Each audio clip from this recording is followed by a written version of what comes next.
မိုင်းခန့်နိုင်ရက်တရားစီမံချက်ဖြင့်မိဘရဲ့ကြိုတင်ကာကွယ်ရေးလုပ်ငန်းများကွင်းဆင်းဆောင်ရွက်တဲ့တဲ့ရင်ကိုတင်ဆက်ပါမယ်ရှင်။ရှမ်းပြည်နယ်ရှေ့ပိုင်းချိုင်းတုတ်ခရိုင်မိုင်းခန့်မြို့နယ်မိသက်ဦးစီးဌာနမှဝန်ထမ်းများကရက်တရားစီမံချက်ဖြင့်မိဘရဲ့ကြိုတင်ကာကွယ်ရေးအသိပညာပေးဟောပြောပွဲနဲ့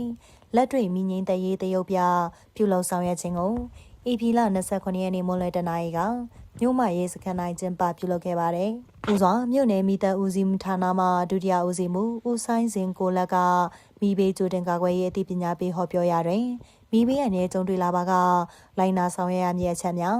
gas မီးဘိုးနှင့်ဆိုလာမီးများလောင်ကျွမ်းမှာက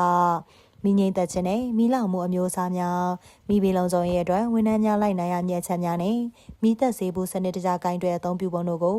အကျဉ်းတဝင်ရှင်းလင်းဆွေးနွေးခဲ့ပါတယ်။ရင်းနောက်မိသက်ဦးစီးမှုရုံးမှဝန်ထမ်းများကလက်တွေမိငိမ့်သက်ခြင်းကိုဆက်လက်ပြသရာမြို့နယ်ရေးစခန်းမှအရာတန်းအမှုထမ်းများနဲ့မိသားစုဝင်များက